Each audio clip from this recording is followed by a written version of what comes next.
Hello, thanks for coming and watch Cooking with Sabrina. Today we're going to be cooking corned beef brisket and cabbage. So the first thing is I'll start by rinsing the meat and I'll get back to you. Okay, after rinsing the meat, use your pot of your choice. This is my choice. Put just almost half, a little bit over half. Then you have half a bell pepper, 8 pieces of cloves, half an onion, and 2 stalks of celery.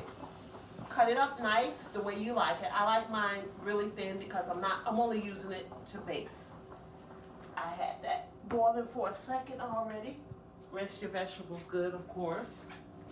And I usually have everything cut up already. I like to have it cut up so I can make other dishes during the week because I usually cook every day. So, and this is everything: the celery, the onion, the bell pepper, everything in there. Some pieces wasn't cut as small because I want, bell pepper is a big thing to me to make more flavor. Then you have your complete seasoning. Crushed red pepper, do not make it too hot, just a few sprinkles, and I'll show you in a minute. This here is olive oil or grapeseed oil, but we won't need that for right now. So a little bit of black pepper, a little bit of parsley, and adobo body seasoning. So we'll do this like this. I like it to be just enough where I don't have to come back and re-season. So that's that. And don't forget your half of, and oh, I forgot, some of those corned beef come with a pack. You can put the pack in there.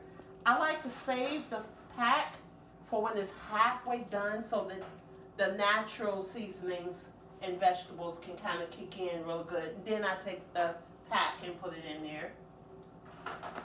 Be careful, of course, with the red pepper. This is not going to make it hot. That's enough. If you like hot, then you use more, but that's enough. A little bit of black pepper. People like to see pepper a lot of times. That's enough. Parsley. You can sprinkle as much as you want. Helps you with your bread, helps the meat to marinate because I don't marinate my meat, so parsley is a big help. And then, oh, didn't know this was a fresh one, but then the adobo. That is enough seasoning. No salt. You do not need any salt when you finish with that. If it needs a little bit of more seasoning, I would put just a tinge bit more of complete, because remembering that you're going to use the pack, but you're going to do this halfway through. It usually takes about 2 hours for my corned beef to cook because I like it nice and tender to put over the cabbage. I don't want tough meat over cabbage.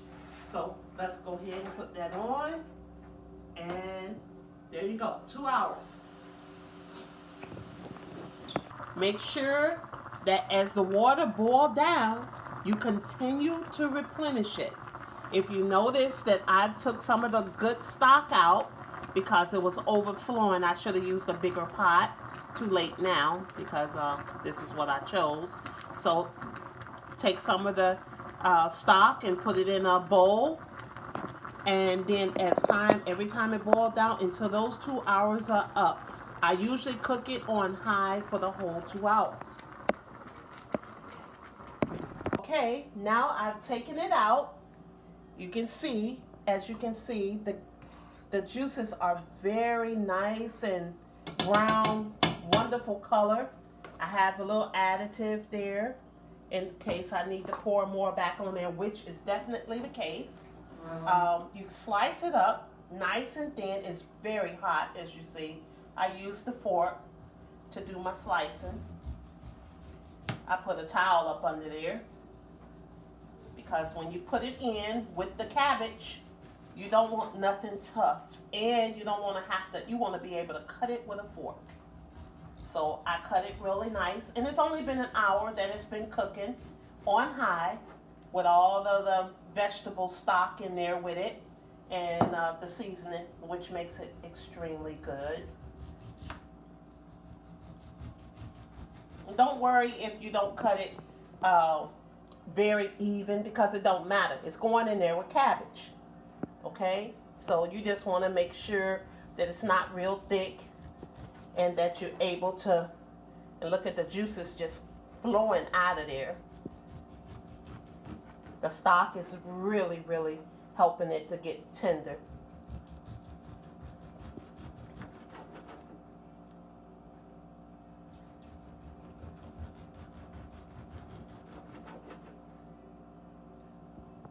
Of it. It's a little hot, so you don't have to do like me, because my hands are seared.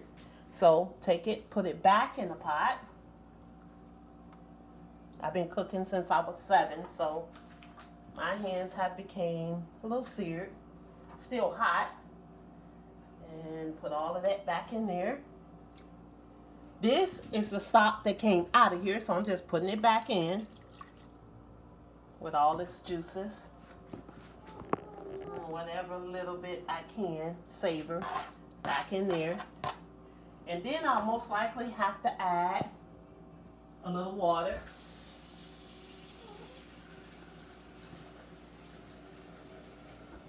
Now this will cook another hour, and if you want to, you can turn it down. Me, I like to cook fast, but I still want it to taste good, so I put it on about probably 6.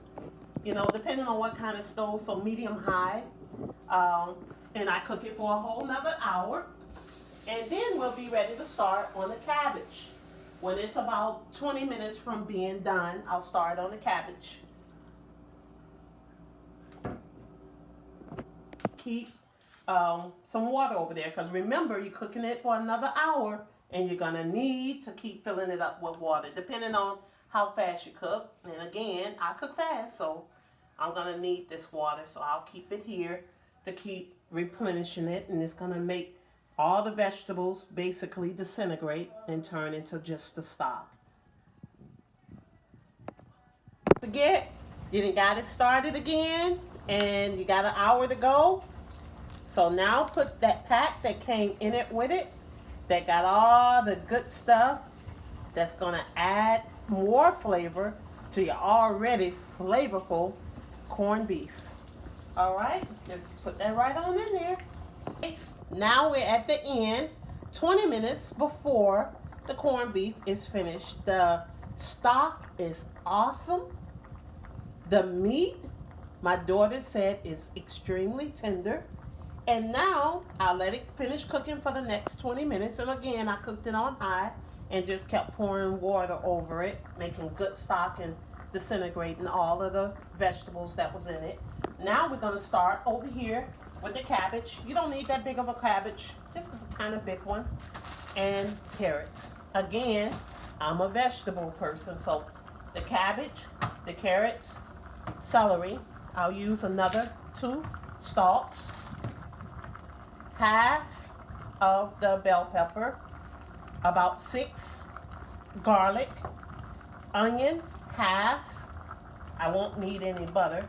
And then usually, because of the meat, we have the juices from there. But that's when the olive oil comes into play, because I'll stir fry the cabbage. During the stir fry with all the vegetables, I'll be putting in there just a tingy bit of complete seasoning. And I'll have enough garlic where I don't need too much of pepper. And that'll be it. And then I'll show you from there. How much of the olive oil you need. Just enough to baste the whole pan. You're not trying to fry, but enough to baste the pan. I always start with the carrots, because carrots take a little bit longer to get tender than the rest of the foods. This is only half of the bag cut up, half of a small bag of carrots cut up, and you can put those in there. You can let them cook nice and slow. This is stuff that don't take but 20 minutes regardless, so you don't have to cook that on high. You just want them to get a little bit tender before you put the cabbage and the rest of the vegetables in there. Because remember, in the meat, there's no more vegetables. That has made nothing but the stock. So now you want to taste a little bit of vegetable inside your cabbage. So now we'll start with the carrots, letting them stir fry a little bit. When I cut the cabbage, most people know how to cut cabbage, but just in case, I cut the whole core, so I cut around each side and just the tip of that off a little bit. I don't use the core. Some people actually, my parents cook with the core. They cut it down and just chopped it up real fine. Sometimes I do, depending on if I'm cooking a lot of different vegetables with it. But most of the time, if it's just carrots and cabbage and a couple of other vegetables, I just toss that on the way.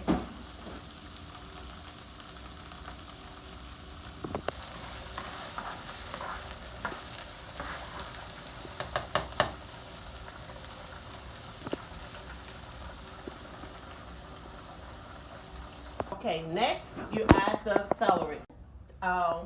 As I mix the bell pepper, the onion, and the garlic together because they get tender very fast.